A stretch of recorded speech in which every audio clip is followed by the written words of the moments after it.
Hello and howdy. Welcome once again to Uncle Jeff's Classroom.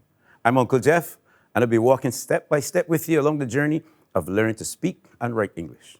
In our previous two lessons, we addressed the mechanics that shape the language. Today, we'll go back to grammatical usage with a specific focus on describing and qualifying words.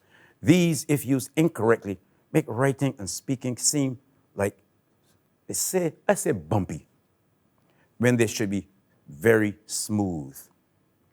It is the focus of Uncle Jeff's Classroom to make your expression smooth and fluent. This is one of those areas that will assist in achieving this goal. Now let's begin with our usual short 4-item quiz that we'll get back to at the end of the lesson. Get your pencil and paper and let's get started. Here we go. Select the correct word from the brackets to complete each sentence. 1.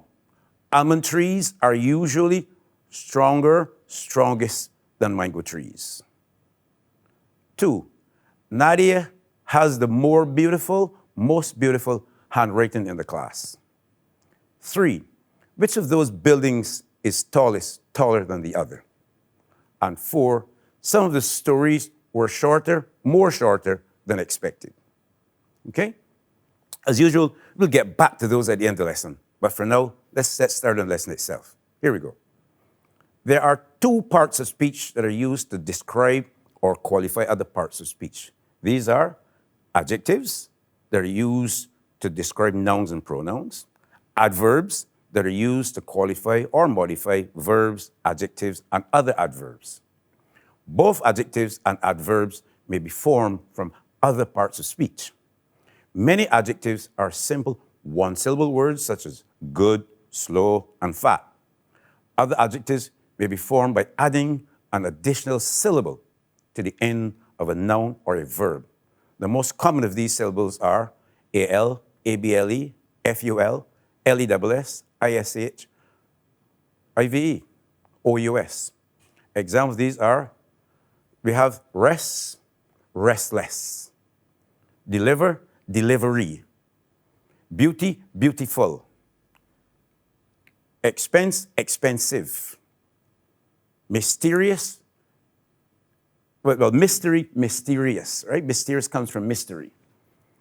Okay? Adverbs now, on the other hand, are usually formed by adding ly to adjectives as in sweet, sweetly, bold, boldly, wrong, wrongly.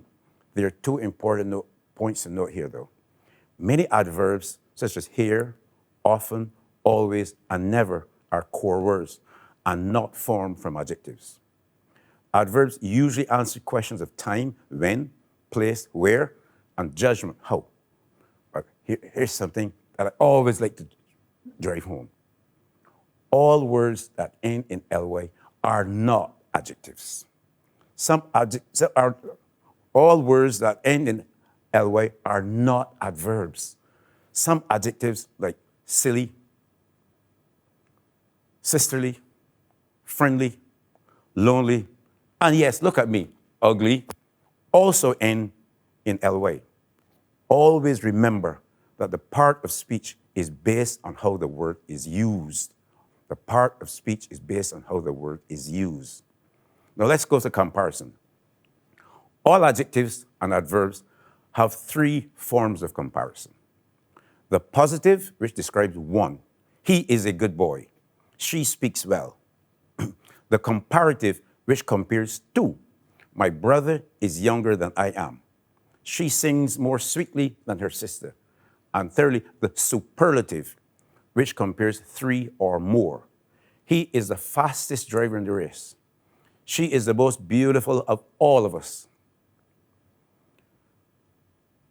The comparative and the superlative can also be formed by using the words more, M-O-R-E, and most, M-O-S-T. These are usually used with words of three or more syllables. You have the positive, the comparative, and the superlative, which will say positive, successful, comparative, more successful, and superlative, most successful. Cleverly, more cleverly, most cleverly. One should never mix, and remember this, always remember this, because I say it too often. One should never mix ER and or EST and most. It is always wrong to do that. Example, she was better than her sister. That is correct.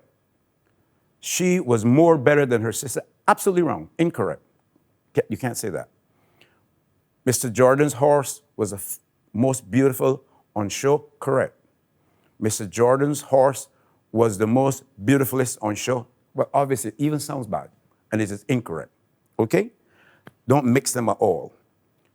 Now let's get back to our introductory quiz. Use what you're taught here to judge your level of improvement. Here are your answers. Almond trees are usually stronger than mango trees. We're comparing one with one, so we're making a comparison between two. Nadia has the most beautiful handwriting in the class. Obviously, the class probably has more than 2 people, so she has the most beautiful of the entire class. Which of those buildings is taller than the other? Again, we're comparing 2.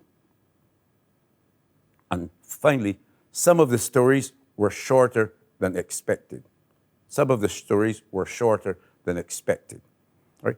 I hope that this lesson was helpful to you, and I look forward to sharing more, many more with you. To ensure this, please click on the subscribe button so as to keep these lessons coming. I thank you and say goodbye for now from Uncle Jeff to you who spent time here in Uncle Jeff's classroom with me. Until we meet again.